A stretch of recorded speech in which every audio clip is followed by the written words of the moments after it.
walk through the agenda today, and I think I've started the Sarah has started the recording of this session, so just know that it is being recorded. We do share out this video with those who are on our distribution list, so that if they're not able to join us or want to go back and review something that we shared, it's available. So just note that it is being recorded.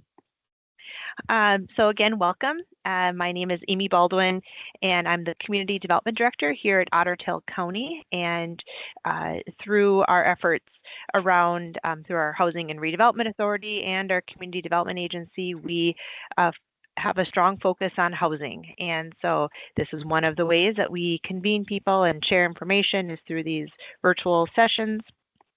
And we have a specific action strategy that we have talked about for a number of years, so hopefully not new for folks on the call.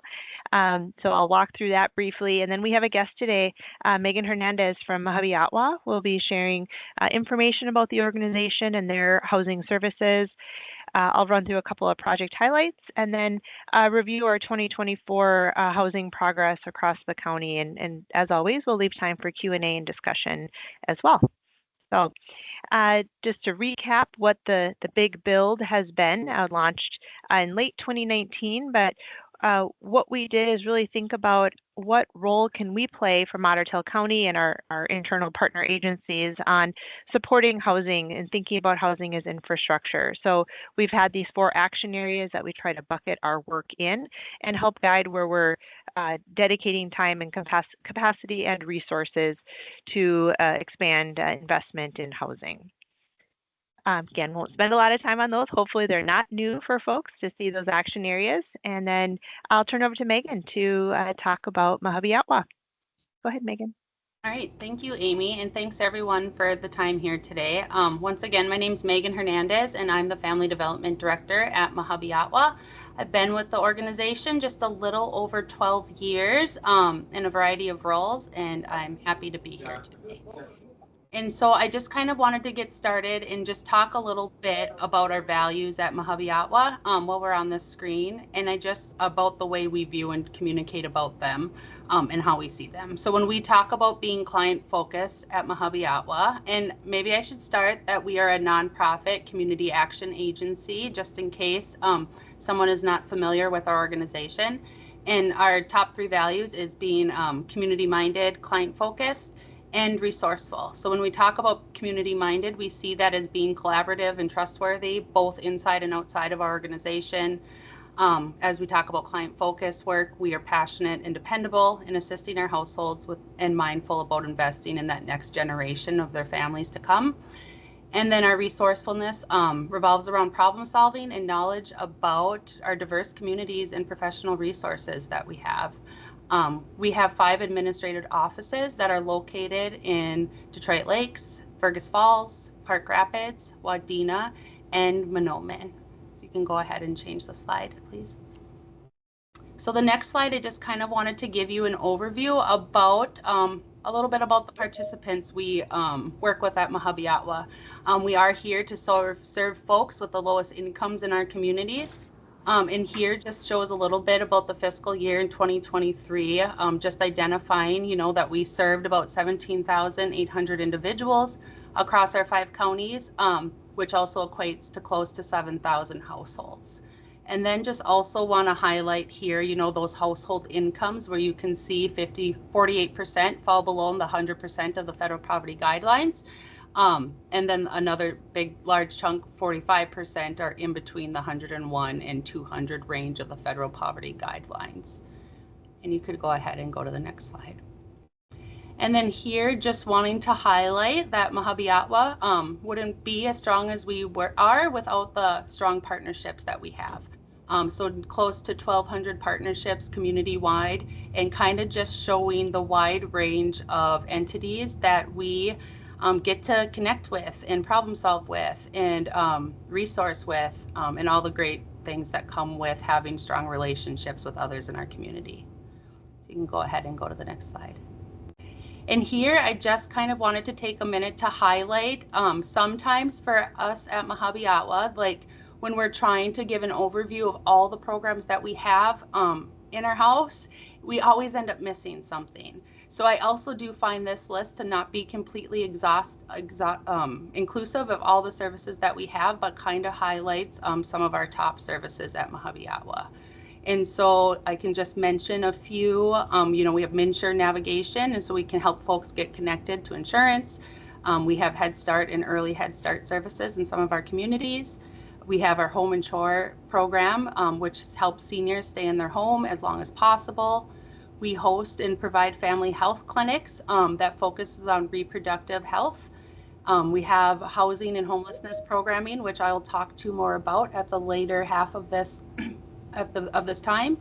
And right now we are hot and heavy in tax aid and tax preparation season, and work with a lot of retired and senior volunteers, specifically in our tax aid program, as we help folks get their taxes completed so they can get the credits on their way to them. So you can go ahead and go to the next slide. So how does MAHUBE-OTWA align all of these different programs? And that, I feel like, is a challenge that we're always talking about, but something that helps drive leadership to constantly be connecting about how our programs can be most impactful is what I believe is our service foundation.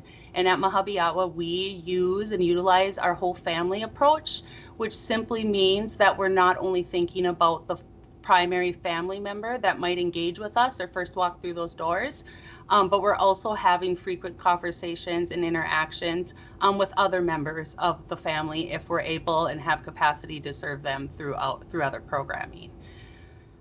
It looks very different from home to home, and MAHUBE-OTWA just respects and values non-traditional families, and we have a very broad definition of how we define a family at MAHUBE-OTWA. And at the bottom half, you can kind of just see a picture that kind of visualizes our service foundation a little bit, with the family being in the center, and then not only having parent-focused elements to provide services, but to be inclusive of those child-focused services as well, because we know when our parents do better, our children are able to do better. You can go ahead and go to the next slide. You can click once more. And this just kind of dives into that service integration a little bit, and also calls out our mission statement. And we're always trying to empower people to achieve self-sufficiency, meeting participants where they're at and supporting them to get to the next levels, and really honestly trying to help make dreams come true. This is just the way we talk about our whole family approach at MAHUBE-OTWA, and we realize that folks come in for services at different levels. So we talk about the different levels, and you can see them laid out here in front of you, where we recognize someone coming in for a level 1 service would be someone that is having safety issues and is in a crisis. They might currently be experiencing homelessness, maybe fleeing domestic abuse, having a mental health episode, or some other type of crisis. We also see folks coming in that are helping to get connected to benefits, both public and private, that they might be eligible for in our communities. So that is a level 2 service, how we talk about it at MAHUBE-OTWA. And and then from level 2, we talk about our level 3 service as relationship-based coaching. Typically that is inclusive of programs that are connected with family coaches and are really able to partner and learn and work with families a little bit down that iceberg to get to the root of some barriers that are holding them up from achieving some of their dreams and from being a little bit more self-sufficient. And then we talk about our level 4 service as our asset building track, where folks are connected with financial, cultural, education, other services around social capital, but mostly kind of digs into that financial piece for more of the long-term planning. And then in level 5, we see that as folks coming in wanting to give back to their communities. And so we see this throughout leadership development. It might be look like volunteering for MAHUBE or in other ways in the communities, or just wanting to be a mentor for those that are in the field because they want to advocate and are still supportive of the work that is done.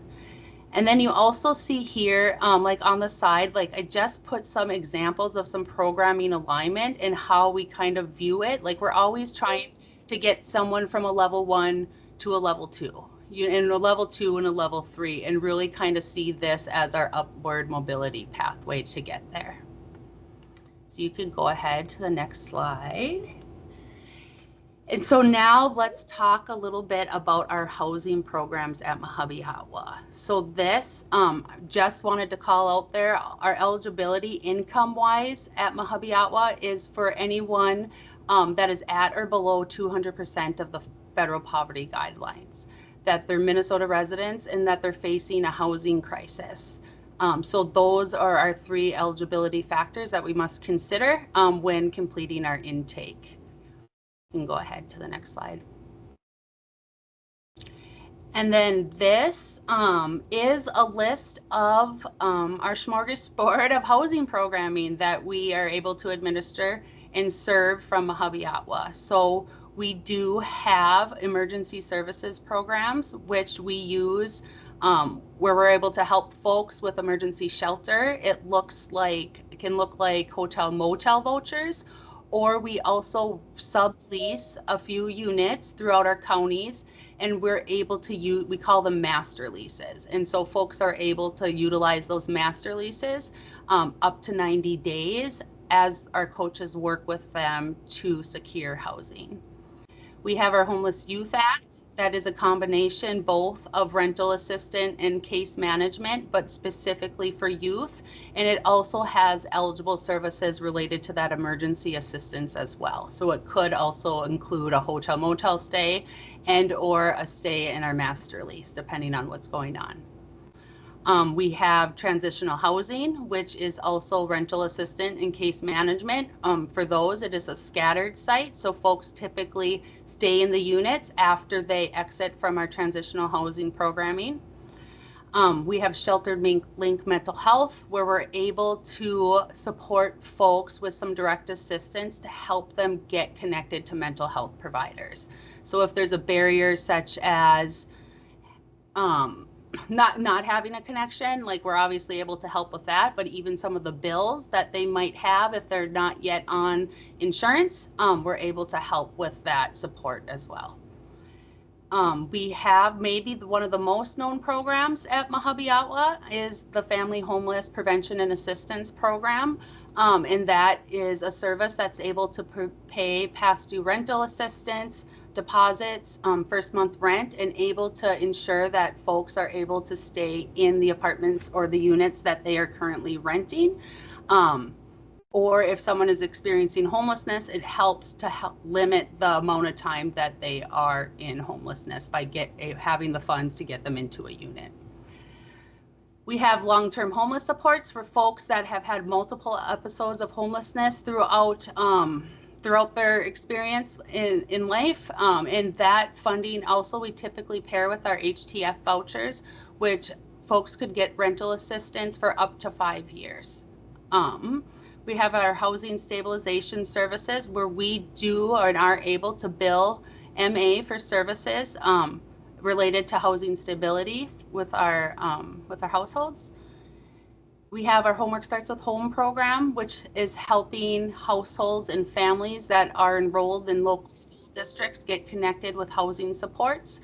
And there is also a component of that where it could be turned into another housing trust fund voucher, but it's out of a different pocket of HTF vouchers than the one I previously talked about, but it is the same. It could be for up to 5 years. And then we have one specific programming in our Northwest district, so it wouldn't be inclusive of Ottertail County, but in Mahnomen and in Hubbard, that is working with youth. Our YHDP, it's very similar to our Homeless Youth Act, where it's just trying to help youth get housed, and it can show up through emergency assistance and also turn into some longer term rental assistance. And then last but not least, we also are partnered with some counties for their local homeless aid. And those are state funds that go to the counties to help support homeless families with children preschool age to grade 12, to help get connected with housing services as well, help find housing, help them find housing that is like they're not doubled up, or that there's plenty of room for the members to thrive as well. As lengthy one. Okay, you can go ahead and go to the next slide. So our process, and I think this is the last slide. So we have a process like all folks that are facing a housing crisis or are seeking some type of housing services. They can always come into our offices, or they could also go online to our MAHUBE.org website. In the top right-hand corner of the website on the home page, you'll see a button. I'm not sure if it still says client kiosk. It might just say kiosk now. But either way, folks should be directed to click on that kiosk button. And once they do so, they're going to see a home page pop up of a variety of intake applications, and they'll specifically see one that says our housing intake application. And we always recommend, like, that's our first step for us to start knowing the story and to try to align it with some of our programming supports. And that sometimes it takes time. We do get about 200 applications on a monthly basis. And so we ask for folks to allow us up to 2 weeks for an intake navigator to start processing that application. Of course, that's hard sometimes. And so we have direction too if someone's really wanting to connect with someone. We have a lead intake navigator that's able to kind of more quickly give someone a voice to talk to and to start getting the ball rolling a little bit, even though we really need a completed intake application before we move forward.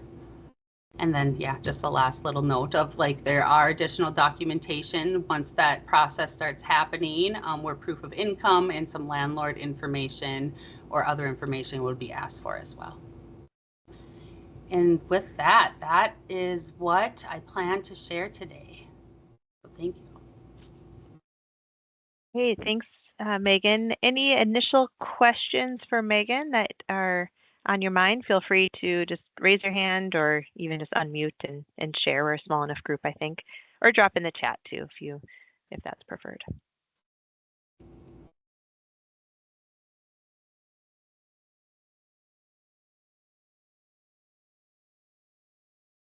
Okay, well, if anything comes up, throughout our time today, we will have questions, and I believe Megan's staying on through the end as well. So if questions come up or reach out, as mentioned, we're recording this session, so we will share that out so you'll be able to review the information as well as get contact information if there are questions that come up at a later time.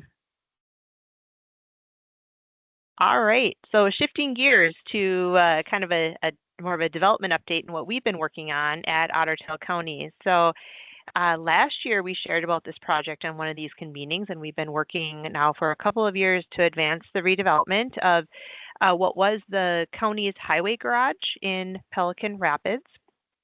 The county did construct a new highway garage in the community that would actually fit the equipment that we now use to clear the roads and do the work that we do.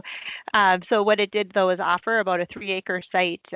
Really, it had been there a long time, and so residential had built up around it, and so it really lent itself well to a housing development. And in coordinating with the city and thinking about what were the needs that weren't getting met from a housing perspective, we landed on single family housing for that, and have now cleared the site. We'll have some photos coming up here so you can really see the difference and what it looks like today.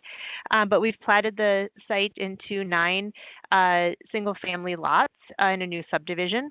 Last year, we were focused on installing the public infrastructure and really appreciate the city's partnership on that. We, as the community development agency, are acting as the developer of this project, and the city did manage the public infrastructure installation, but we are going to be covering those expenses as the developer and taking on that obligation, knowing that it's tricky, and it was not a small price tag to get that infrastructure installed to serve that development. So as we look at getting that site actively having housing on it, we have engaged a real estate partner. Andrew Yagi Real Estate is who we are working with.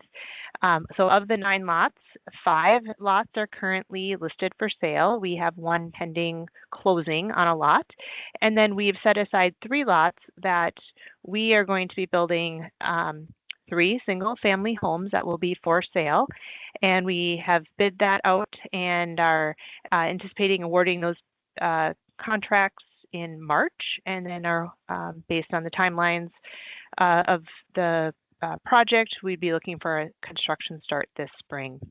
I included the link to the page where you can see more of the photos. Get in contact if you're interested in pursuing a lot or one of the single family homes as they come up for sale. Hopefully in short order, we'll get those listed as soon as we have finalized floor plans, etc. So just kind of showing, a picture maybe shows more than what words do. So on the top left here is you can see the old highway garage there, built in the 50s, I think. And then their yard that they had for storage and things like that. And then on the bottom is the new cul-de-sac that is has sewer, water, everything ready to go for, again, those 9 lots. There is a city park that's to the west, or the I guess the right of the pictures here, and so we'll have be able to connect that neighborhood direct over to some of that city parkland as well. So really excited to see how families might be able to leverage this new housing opportunity in Pelican Rapids. The next slides just show a different angle of it, where you can see just a different perspective of where it falls in the community itself. So again, we're excited to get those single family homes up.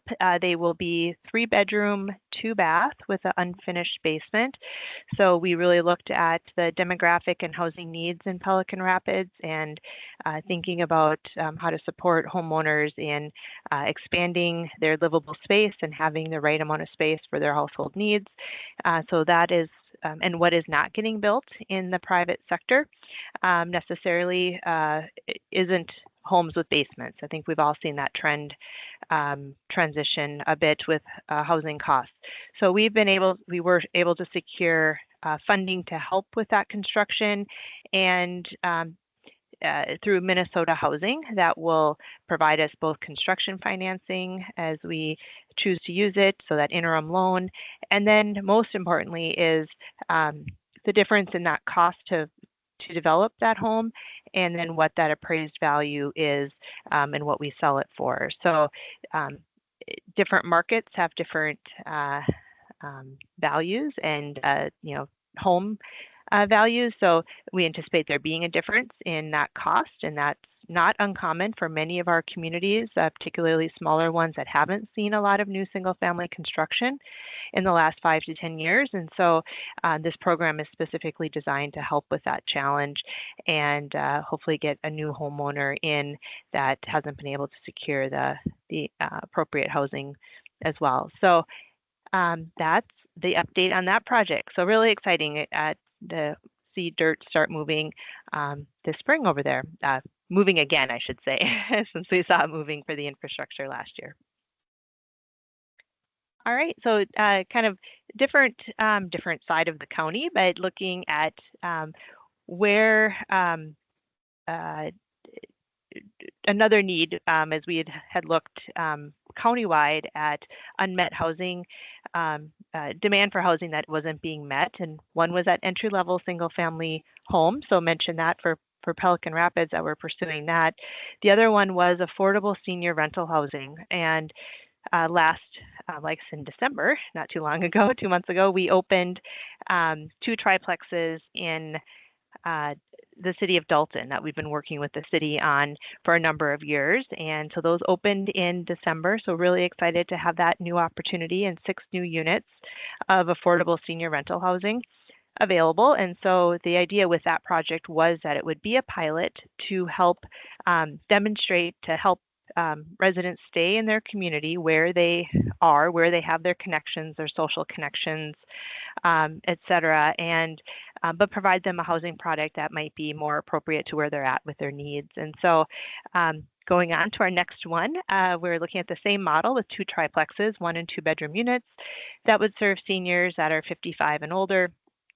There'd be rents that would be affordable to a certain level of income. And we are trying to actively secure funding for this. Estimated project cost, about 1.5 or so million. We have just received notice last month that we were awarded about 20% of the project cost through a program at Minnesota Housing. So we still need to pull together some additional funding, but we are actively working again to get that to look at a 2026 construction start for that project. Again, mirroring what we had done in the city of Dalton from a product type.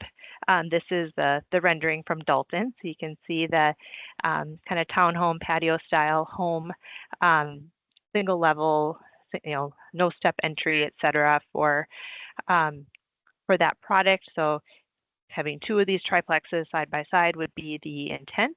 There is city-owned land, so we are working closely with the city on this project as well. That is immediately across from the new 60-unit market rate apartment building that was just opened for occupancy in New York Mills in the last few months as well. And just to reiterate that this would be owned and operated by the Ottertail County Housing and Redevelopment Authority. So that's how we're able to keep those rents where they are affordable to that component of the population. And we're actively looking at where else can we pilot this, but it's not piloting anymore. Where can we expand it and really continue to meet that need at the community level? So that is the goal with that project. So stay tuned for more information on that. And if you have any questions on either of these projects, feel free to reach out to us here at the county. So those are 2 kind of our big, where we're acting in a direct development role. So to kind of circle back to more the global, what kind of housing growth and investment are we seeing in Ottertail County? And we just wrapped up our 2024 report and progress update. We sent out a press release last week, so that information is starting to get out. So I'll start by just recapping kind of some of the highlights and just maybe a few more pieces about where we're going in 2025. So to start, we've saw pretty consistent numbers as far as new and rehabbed homes. Part of our data tracking doesn't just look at new front doors, but we also recognize the importance of rehab and investment in our existing housing stock. So we try to track those. It's a little trickier to track the rehab numbers, but we do our best to pull that data together. We also wrapped up applications to the countywide property tax rebate program that had been up for about 5 years. We did have 106 applications into that program, and those would be housing starts that would be coming here now in 2025 for those folks who applied. So on a countywide basis, that program is no longer open for application. Certainly those in the program will continue to receive their annual rebates as according to their agreements. But we do have a few communities who are continuing that program on a city level. So that's City of Pelican Rapids, New York Mills, and Ottertail have all set up local programs. So that program is still available in those specific cities and their city limits. So all told, again, we know this is an underrepresented number, but about $94 million in housing investment from both that new construction and rehab.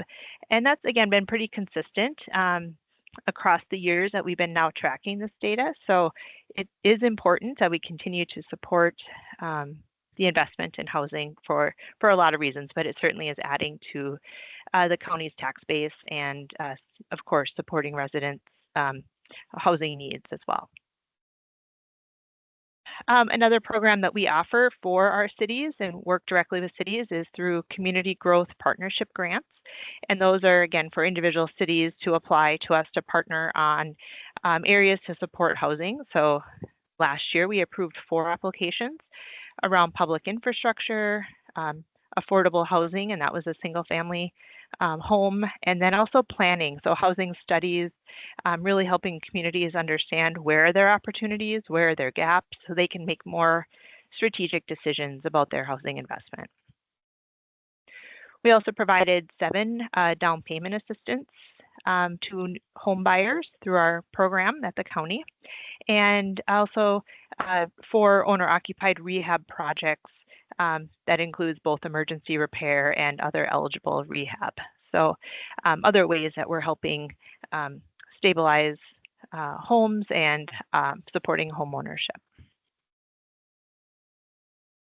So I talked already a little bit about our direct development. So Pinewood Estates in Pelican Rapids, we focused on infrastructure last year and preparing for home construction this year. And then, as mentioned as well, the Northfields of Dalton, the affordable senior rental, opened for occupancy for those 6 units.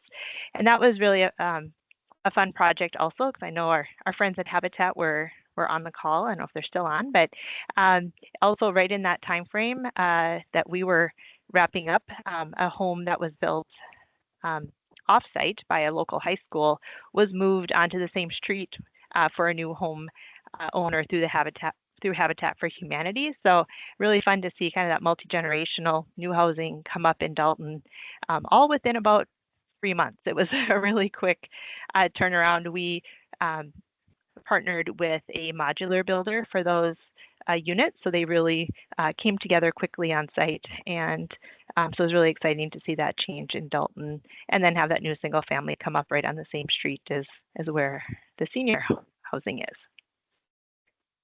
And then we work in partnership. So we did the direct development where we're involved from start to finish, and sometimes ongoing if we're owning and operating the rental.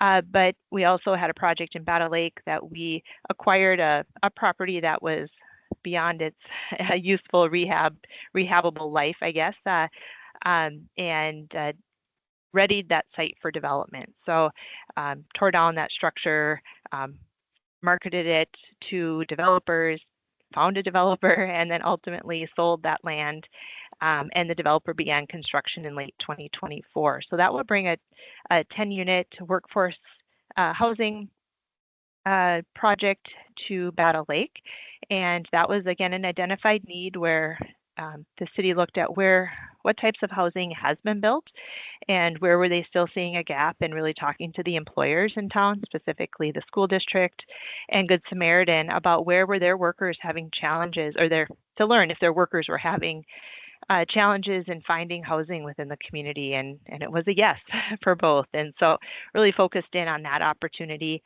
supported the city in obtaining some funding to help that project through Minnesota Housing, and we also have a loan that we issued to the developer to bridge that gap to make the project whole and be able to move forward.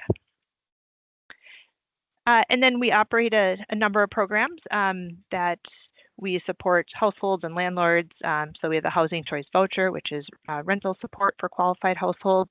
And we serve over about 100 on a monthly basis. The wait list for that program is well over 100. And so always challenging to support the households.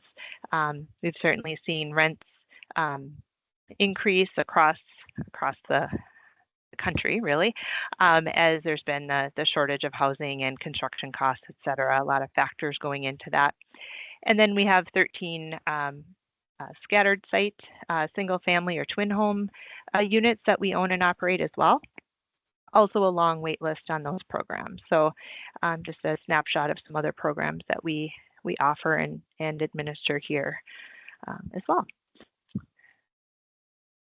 So a lot of what we do is, involves activities like this. So outreach, communication, sharing information, acting as technical assistants, things like that. But last year we continued to do those efforts. We didn't have we did a number of in-person as well as virtual convenings around housing, workforce, engaged with our lenders on business resources and other areas. So we have hundreds of people who are participating in events like this. We issue press releases when we have either project updates, program updates, things like that. We're active on social media, making sure we're trying to get information out in different ways. So, more of a traditional press release, active in social media, and we do email newsletters on different topics. And we did also make some updates and additional information on our website around business development resources. So kind of a newer focus for our work, but starting to build out those resources as well. And always we're available to do presentations to organizations, certainly city councils, chambers of commerce, EDAs, any of those groups that you might be involved with. So if there is anyone who would like to hear, whether it's focused on housing or our workforce efforts, which we didn't really touch on today, but we are happy to come out and do that and talk to your groups and share this information about what we're working on and how can we help maybe opportunities or priorities within your organizations or communities. So those other areas that we're not touching on today are included in the annual report. So this is where we bring a really succinct, try to be succinct in the information. So there's certainly a housing section, but our other priority areas around childcare and workforce and business development, et cetera, are all included in this report. So take a look. Again, we'll share it out. So you don't have to, you can scan it right now if you want, but we will share it out so you can click on that report and take a look, and certainly reach out if there's any questions about any of the programs or efforts that we're working on here through our community development and housing team.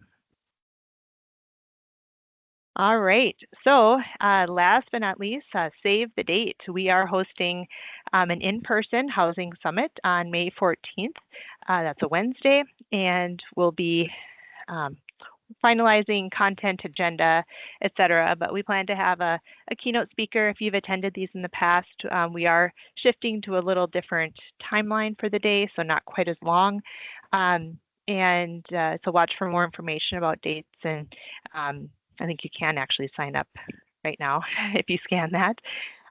Sarah can correct me if I'm wrong there, but we will be pushing that out over the next couple months as well. So I hope you can join us and we can have a deeper discussion and information around housing in Ottertail County and how we can work together to address needs that still exist and continue to get that investment as we go forward. All right. That's about all we have to share. We have certainly our page for housing resources on the website. Stan, I see you raised your hand. Go ahead. I did. Hey, back in 21, you had Maxfield Research Consultants do a housing study, and they said you're missing somewhere in the neighborhood of 350 single-family homes, and looks like you hit it. So there's no more housing shortage, right? Well, what type of, I got it on my wall. Where you're coming. Good. So, right, we think about what type of housing. I mentioned, our focus around entry-level single family. I would say we're still missing that component. If we look at what is getting built, it is, still seeing a lot of lakeshore development happening and or more custom builds versus that entry-level product, as you're aware, Stan. So the more. Do you anticipate having an update to that analysis so that Sure. We can keep making that argument? Yeah, we don't plan for May. We wouldn't turn it around by then, but we have been discussing, what data update could we provide, and looking at the regions as you must have the map that you're looking at, and thinking about, are there areas where there's been more housing investment versus one area over another. There were some aggregate numbers, and then we also broke it up by submarket in there, so 5 different areas of the county because we are geographically large. So we'll be pulling together, hopefully we can pull the data on a submarket perspective and show where the growth has been in the last few years since that report was generated. And then we're thinking about what will make sense to. We've seen a lot of our communities doing individual housing studies, and so where's that aggregate countywide information most useful, and or is it in supporting communities and individual, more localized data? Thanks. Yep, thanks, Jen. So we have our contact information here, and we're always available to connect and discuss opportunities. But if there's certainly any other questions that folks want to share, or you know, different any information that you might want to talk about more, happy to do that, or follow up on any details. I know I walked through those fairly quickly, either both the data from 2024 and the work we did, as well as the 2 highlight projects. So happy to answer any questions on those. Dan. No, I just wanted to say, you know, our little 3-acre, 10-lot development is going to the Battle Lake City Council this month in a couple of weeks. So we're pretty excited about that. I mean, I know you know that, but maybe people on the call don't. Also having a conference call with Chrissy Mills with the State Housing Tax Credit Program, with a number of Habitat affiliates around the state, because Alexandria is doing a multi-lot, like a 42-lot development. St. Cloud is. There's a number of us that are trying to do that. And so we're going to have a call with them to see if we can't apply that state housing tax credit to a development scenario. So just thought I'd share that. Great. Yeah, so, and just to maybe give a little more info on what Stan's referring to in Battle Lake. So Habitat has purchased about a 3-acre parcel of land that is getting platted. It's, you know, going through that process with the city, and then also looking to Minnesota Housing on a number of different program areas. Well, I'm sure I know you are looking at various funding streams to help offset some of that infrastructure cost, just knowing how expensive that is, to get that moving, and then have a new development opportunity in Battle Lake. Yeah. Other comments or questions or things to share?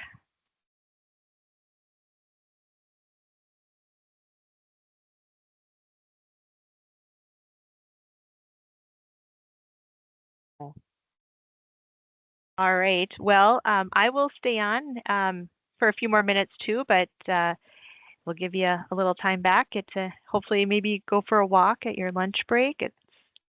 It's springtime almost. All right. Well, thanks everyone for joining us, and watch for more information on the housing summit that we'll be holding in May. Take care.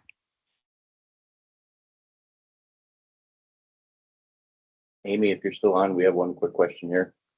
Yeah.